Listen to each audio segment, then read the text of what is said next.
नमस्कार मित्रांनो, आपल्या सर्वांचं शेतकरी अपडेट या चॅनलवरती स्वागत आहे। आजच्या या व्हिडिओमध्ये आपण 24 जून 2026 रोजीचा मध्यरात्री दरम्यानचा हवामानाचा अंदाज आपण या व्हिडिओच्या माध्यमातून जाणून घेणार आहोत। आता संध्याकाळचे 6 वाजले मित्रांनो, बऱ्याचशा भागामध्ये आता मुसळधार स्वरूपाचा पावसाचा अंदाज मध्यरात्री दरम्यान आपल्याला बघायला मिळणार आहे। तर कोणती जिल्हे आहे, कोणती तालुके आपण या व्हिडिओच्या माध्यमातून जाणून घेणार आहोत। तत्पूर्वी तुम्ही चॅनलवरती व्हिडिओवरती नवीन आला असाल तर व्हिडिओला लाईक करा, चॅनलला सबस्क्राईब करा आणि बेल नोटिफिकेशनला ऑनवर सेट करा, जेणेकरून अशाच नवनवीन हवामान अपडेट आपल्यापर्यंत दररोजरित्या पोहोचत राहील। आता या ठिकाणी आपण सुरुवात करूया मित्रांनो।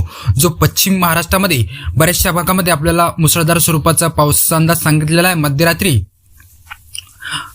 पश्चिम महाराष्ट्रामध्ये आपण मुंबई आहे, त्यानंतर इकडे दापोली आहे, महाड, मुरुड, अलिबाग, लोणावळा, माथेरान, चिपळूण, त्यानंतर रत्नागिरी, राजापूर, कंकावली, सावंतवाडी या प्रदेशामध्ये आपल्याला मध्यम ते मुसळधार स्वरूपाचा पावसाचा अंदाज आपल्याला बघायला मिळणार आहे।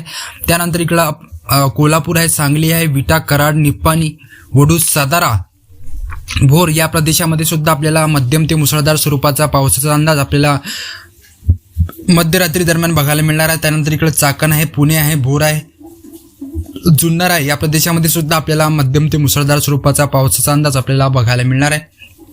त्यानंतर इकडं नाशिक आहे, घोटी, अकोले, जुन्नर या प्रदेशामध्ये आपल्याला विखुरलेल्या स्वरूपामध्ये पावसाचा अंदाज आपल्याला मध्यरात्री दरम्यान बघायला मिळणार आहे। त्यानंतर इकडं आपण बघू शकत असाल नंदुरबारचा जो प्रदेश आहे मित्रांनो, नंदुरबार आहे, साक्री, मालेगाव, धुळे हा जो प्रदेश आहे मित्रांनो, हा अंदाज तुम्ही लक्षात ठेवा। या प्रदेशामध्ये आपल्याला विखुरलेल्या स्वरूपामध्ये पावसाचा अंदाज आपल्याला मध्यरात्री सांगितलेला आहे। त्यानंतर इकडं मालेगाव आहे, चाळीसगाव आहे, मनमाड आहे, श्रीरामपूर, अहिल्यानगर, त्यानंतर इकडे जामखेड, दौंड, बारामती, इंदापूर, पंढरपूर या प्रदेशामध्ये सुद्धा आपल्याला विखुरलेल्या स्वरूपामध्ये किरकोळ स्वरूपामध्ये मध्यरात्री दरम्यान पावसाचा अंदाज आपल्याला सांगितलेला आहे। त्यानंतर इकडं आपण बघू शकत असाल सांगोली आहे, त्यानंतर इकडं सोलापूर आहे, इंदी आहे, त्यानंतर नलदुर्ग, धाराशिव, बार्शी, त्यानंतर वैजापूर या प्रदेशामध्ये आपल्याला मध्यम स्वरूपाचा पावसाचा अंदाज आपल्याला बघायला मिळणार आहे। त्यानंतर इकडं जामखेड आहे, पैठण आहे, त्यानंतर छत्रपती संभाजीनगर या प्रदेशामध्ये सुद्धा आपल्याला विखुरलेल्या स्वरूपामध्ये आपल्याला पाऊस बघायला मिळणार आहे। त्यानंतर इकडे आपण बघू शकत असाल जालना आहे, परतूर आहे, चिखली आहे, शेवगाव आहे, त्यानंतर बोदवड, जळगाव, चोपडा, चाळीसगाव, शिरपूर, धुळे,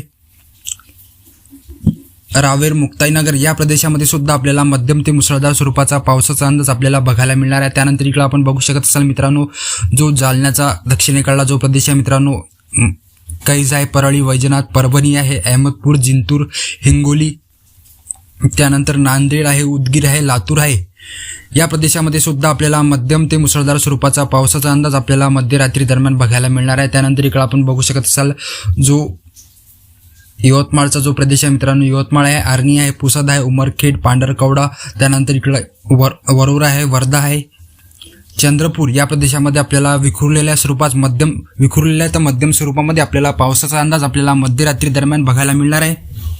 त्यानंतर इकडे आपण अमरावती जिल्ह्यामध्ये अमरावती आहे, परतवाडा, अचलपूर, त्यानंतर मोर्शी, मोजरी, आष्टी या प्रदेशामध्ये सुद्धा आपल्याला मध्यम ते मुसळधार स्वरूपाचा पावसाचा अंदाज आपल्याला बघायला मिळणार आहे। त्यानंतर इकडं वाशिम जिल्ह्यामध्ये कारंजा, लाड आहे, मंगरुळपीर आहे, त्यानंतर वाशिम, मालेगाव, त्यानंतर रिसोड या प्रदेशामध्ये आपल्याला दुपारी पाणी झालेलं आहे मित्रांनो। पण दुपारनंतर म्हणजेच की मध्यरात्री या प्रदेशामध्ये आपल्याला विखुरलेल्या स्वरूपामध्ये ते मध्यम स्वरूपामध्ये आपल्याला पावसाचा अंदाज बघायला मिळणार आहे। त्यानंतर इकडं जानेफळ, मेहकर आहे, लोणार आहे, खामगाव, बाळापूर, नांदुरा, त्यानंतर पातूर, अकोला, तेलारा, अकोट, दर्यापूर, मूर्तिजापूर या प्रदेशामध्ये सुद्धा आपल्याला मध्यम ते मुसळधार स्वरूपाचा पावसाचा अंदाज आपल्याला मध्यरात्री दरम्यान बघायला मिळणार आहे। त्यानंतर इकडे आपण बघू शकत असाल जळगाव, जामोदाही, त्यानंतर बऱ्हाणपूर, मुक्ताईनगर, मलकापूर, रावेर या प्रदेशामध्ये सुद्धा आपल्याला मध्यम ते मुसळधार स्वरूपाचा पावसाचा अंदाज आपल्याला मध्यरात्री दरम्यान बघायला मिळणार आहे। त्यानंतर इकडे आपण